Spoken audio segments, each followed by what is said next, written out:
بسم اللہ الرحمن الرحیم۔ السلام علیکم۔ آج ہم بات کریں گے 4 اہم ایشوز کے حوالے سے۔ پاکستان مسلم لیگ نون کے 2 سینئر ترین رہنما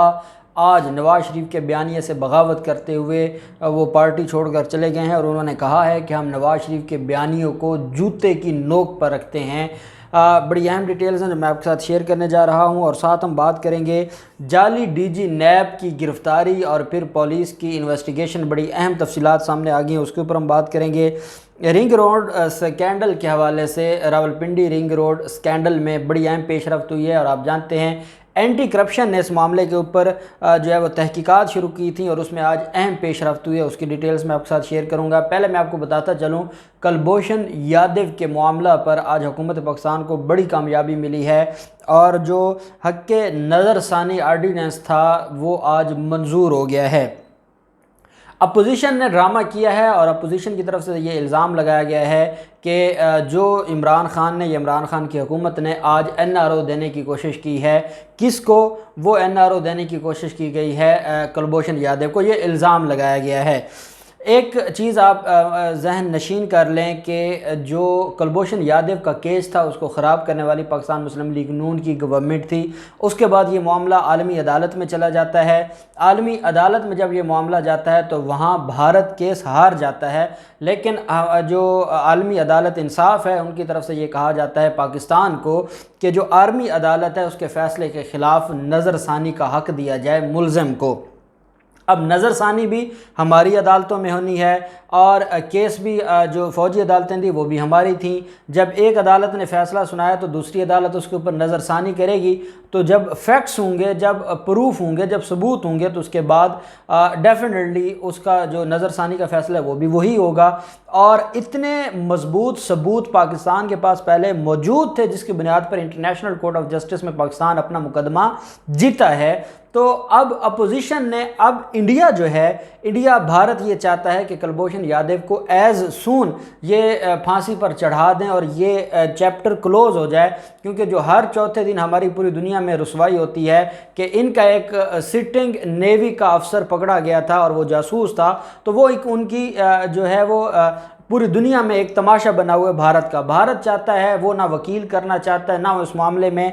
جو ہے وہ اب تو وہ ملاقات تک بھی نہیں کرنا چاہتا کلبھوشن یادو سے۔ ان سارے معاملات کی وجہ سے وہ چاہتے ہیں کہ یہ معاملہ وائنڈ اپ ہو۔ پاکستان یہ چاہتا ہے کہ نظر ثانی کا حق بھی دیا جائے تاکہ انٹرنیشنل کورٹ آف جسٹس اور انٹرنیشنل کمیونٹی کے سامنے پاکستان سرخرو ہو، اور کل بھارت سلامتی کونسل میں یا انٹرنیشنل کورٹ آف جسٹس میں کنٹیمپٹ آف کورٹ میں نہ چلا جائے۔ لیکن اپوزیشن یہ چاہتی ہے کہ بھارت کا ایجنڈا پورا ہو، پاکستان کلبھوشن یادو کو بغیر نظر ثانی کا حق دیے، جو کہ انٹرنیشنل کورٹ آف جسٹس کا حکم ہے، بغیر حق دیے اس کو پھانسی پر چڑھا دے، اور بھارت جو فائدے حاصل کرنا چاہتے ہیں ان کو وہ فائدے ملیں اور بھارت کا ایجنڈا مکمل ہو۔ حکومت پاکستان اور فروغ نسیم صاحب یہ نہیں چاہتے، اور فروغ نسیم صاحب نے آج یہ جو ہے وہ بل قومی اسمبلی میں پیش کیا ہے، اور انہوں نے یہ کہا ہے کہ اگر یہ بل ہم پاس نہ کرتے اور اگر آج یہ بل منظور نہ ہوتا تو ہمارے خلاف قومی سلامتی میں بھی معاملہ جا سکتا تھا، ہمارے خلاف توہین عدالت بھی ہو سکتی تھی۔ لیکن اپوزیشن یہاں بھی صرف اور صرف پوائنٹ سیکیورنگ کر رہی ہے، اور فروغ نسیم صاحب ایک بات نہیں بتانا چاہتے تھے، میں ضرور بتاؤں گا کہ اپوزیشن بھارت کے ایجنڈے کو پروموٹ کرنے کے لیے اور مودی کو بچانے کے لیے کلبھوشن کو جو ہے وہ پھانسی چڑھوانا چاہتی ہے، اور وہ چاہتی ہے کہ یہ معاملہ ادھر وائنڈ اپ ہو جائے تاکہ بھارت جو ہر چوتھے دن بدنام ہو رہا ہے اور بے عزت ہو رہا ہے وہ اس سے بچ جائے، اور بھارت صرف اور نہ صرف جو ہے وہ بھارت اس رسوائی سے بچے بلکہ بھارت پاکستان کو بدنام کرنے کے لیے توہین عدالت میں جائے، یہ چاہتی ہے ہماری اپوزیشن، اور یہ الزام لگا رہی ہے۔ اور بلاول اور مریم کہتے ہیں کہ این آر او دیا جا رہا ہے کلبھوشن کو۔ این آر او تو آپ لوگوں نے دیا تھا، اور کس نے مری میں بھارتی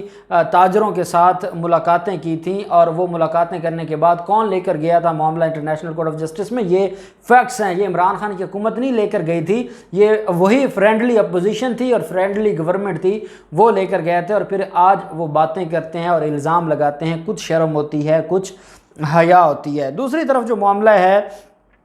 جعلی ڈی جی نیب سکھر کا لاہور سے فیاض نامی ایک ملزم کو گرفتار کیا گیا تھا جو ڈی جی نیب سکھر بن کر کارروائیاں کر رہا تھا اور بلیک میل کر رہا تھا۔ ابھی جو فیاض تھا وہ اس نے کوئی اتنے بڑے لیول پر لوگوں کو بلیک میل نہیں کیا تھا، جیسے ہم دیکھتے ہیں کہ کراچی کے اندر جو ایک چیئرمین اور چیئرمین نیب کا بیٹا بن کر انہوں نے 60 کے قریب بڑے افسران سے اربوں روپے لوٹے اور تاجروں سے بھی جو ہے وہ انہوں نے پیسے کروڑوں روپے لوٹے۔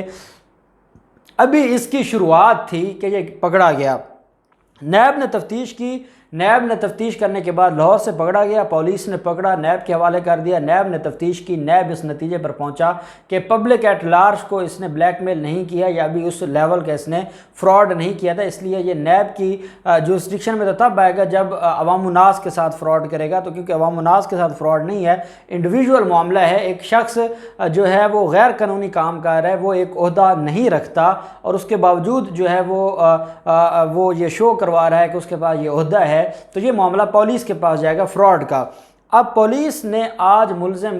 کی جو کسٹڈی ہے وہ حاصل کر لی ہے اور یہ ان کے خلاف کیس درج ہوگا پرسونیشن کا۔ پرسونیشن کہتے ہیں یہ سیکشن 419 ہے 419 پاکستان پینل کوڈ کا۔ اب اگر ایک شخص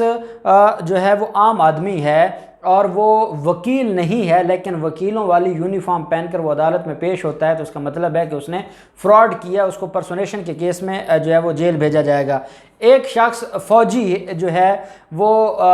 فوج کا ملازم نہیں ہے لیکن فوجی ورزی پہن کر یہ شو کرواتا ہے کہ وہ فوجی ہے، وہ پولیس والا نہیں ہے لیکن یہ شو کرواتا ہے کہ وہ پولیس والا ہے، وہ ڈی جی نیب نہیں تھا لیکن وہ شو کرواتا ہے کہ وہ ڈی جی نیب تھا، تو اس نے پرسونیشن کا اوفینس کیا ہے۔ ایک شخص کسی پراپرٹی کا مالک نہیں ہے لیکن مالک بن کے آگے کسی کے ساتھ کوئی ایگریمنٹ کرتا ہے تو وہ بھی پرسونیشن 419 کا اس کے خلاف مقدمہ درج ہوگا۔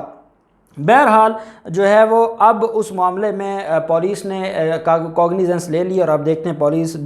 جعلی ڈی جی نیب سکھر کے ساتھ کیا کرتی ہے۔ پھر جو راولپنڈی رنگ روڈ اسکینڈل کا معاملہ ہے اس میں اینٹی کرپشن نے آج راولپنڈی رنگ روڈ اسکینڈل میں سابق ڈی جی RDA امارہ خان اور چیف انجینئر عامر رشید کو طلب کیا ہوا تھا اور دونوں افسران سے پوچھ گچھ کرنی تھی۔ ان تفصیلات میں یہ کہا گیا ہے کہ اینٹی کرپشن نے سابق جو ڈی جی RD امارہ خان اور چیف انجینئر عامر رشید کو اس لیے طلب کیا تھا کہ وہ اس سارے معاملے میں ملوث تھے۔ ذرائع کا یہ بھی کہنا ہے کہ نقشے کی منظوری، روٹ اور جگہ کے تعین سے متعلق پوچھ گچھ کی جائے گی اور دونوں افسران کو سوال نامہ بھی فراہم کیا گیا آج، اور ان دو افسران کے آنے سے جو ہے وہ حکام کا یہ کہنا ہے کہ Rawalpindi ring road inquiry team قانونی، تکنیکی، معاشی ماہرین پر مشتمل ہے اور انہوں نے انکوائری ٹیم نے اسکینڈل کے تمام اہم پہلوؤں سے تفتیش کر رہی ہے اور بڑے بڑے لوگوں کو اس میں بلا رہی ہے اور اس میں جو بڑے بڑے ملزمان ہیں ان کو بھی بلایا جا رہا ہے اور اس پر کارروائی شروع ہو گئی ہے۔ تو میں سمجھتا ہوں کہ یہ راولپنڈی رنگ روڈ اسکینڈل جو ہے یہ بڑی تیزی کے ساتھ اس کے اوپر تفتیش جاری ہے اور D G NAB D G anti corruption جو ہیں وہ اس معاملے کو بڑے اچھے طریقے سے لے کر چاہ رہے ہیں اور ہم امید کرتے ہیں کہ جنہوں نے ریاست کو نقصان پہنچانے کی کوشش کی ان کے خلاف بڑی کارروائی ہوگی، چاہے وہ کوئی وزیر ہے، چاہے وہ مشیر ہے اور چاہے وہ کوئی عام ملزم ہے، عام افسر ہے۔ اب ہم آ جاتے ہیں پاکستان مسلم لیگ نون۔ پاکستان مسلم لیگ نون کے دو سینئر ترین رہنما، ایک lieutenant general retire Abdul Qadir Baloch اور ایک سابق وزیر اعلیٰ بلوچستان ثناء اللہ زہری، آج ملاقات ہوئی ہے زرداری ہاؤس میں اسلام آباد میں بلاول زرداری اور آصف زرداری کے ساتھ ان جو ہے وہ عبدالقادر بلوچ کی، اور وہاں انہوں نے پاکستان نون لیگ کو چھوڑ کر پاکستان پیپلز پارٹی میں شمولیت کا اعلان کیا ہے اور وہاں انہوں نے ببانگ دول یہ بات کی ہے کہ ہم نے نواز شریف کو اس لیے چھوڑا ہے کہ نواز شریف کا جو بیانیہ ہے ہم اس کو جوتے کی نوک پر رکھتے ہیں۔ نواز شریف ملک دشمنی کی بات کر رہا ہے، نواز شریف جو ہے ملک کے ساتھ بغاوت کی بات کر رہا ہے، اداروں کے ساتھ دشمنی کی بات کر رہا ہے۔ ایسے شخص کے ساتھ ہم نے 2010 میں پاکستان مسلم لیگ نون جوائن کی تھی، ہم نے اپنا خون دے کر مسلم لیگ نون کی کو یہاں پر جو ہے وہ اس کو پھیلایا، ہم نے لوگوں تک میسج پہنچایا، ہم نے نون لیگ کے لیے قربانیاں دیں، لیکن جب نواز شریف نے اپنا بیانیہ تبدیل کیا اور بیانیہ فوج مخالف تھا، بیانیہ ریاست مخالف تھا اور وہ بیرون ملک دشمن کے ایجنڈے پر کام کرنا شروع کر دیا، تو پھر ہمارے لیے بڑا مشکل ہو گیا تھا کہ ہم مسلم لیگ نون کے ساتھ جڑے رہتے۔ اور پاکستان پیپلز پارٹی میں شامل ہونے کا ہم نے اس لیے فیصلہ کیا ہے کہ پی ڈی ایم اور مریم نواز کے جو ایک طرح کا ان کا اثر و رسوخ تھا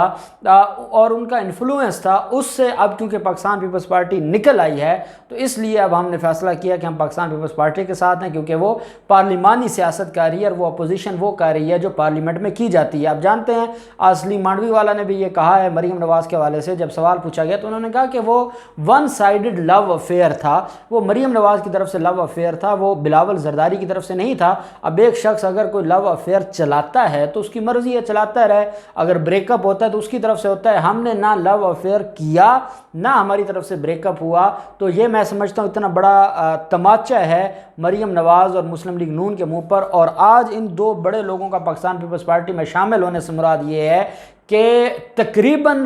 بلوچستان سے مسلم لیگ نون کا صفایا ہو گیا ہے اور مسلم لیگ نون کا کوئی نہیں بچا وہاں پر، اور اس کی وجہ یہ ہے کہ یہ ریاست مخالف جو بیانیہ ہے اس کو کوئی بھی برداشت نہیں کرتا۔ دیکھتے ہیں ان سارے معاملات میں کیا ہوتا ہے، جو بھی ڈیٹیلز ہوں گی ہم آپ کے ساتھ شیئر کرتے رہیں گے۔ اللہ پاک پاکستان کا حامی و ناصر ہو۔ بہت شکریہ، اللہ حافظ، پاکستان زندہ باد۔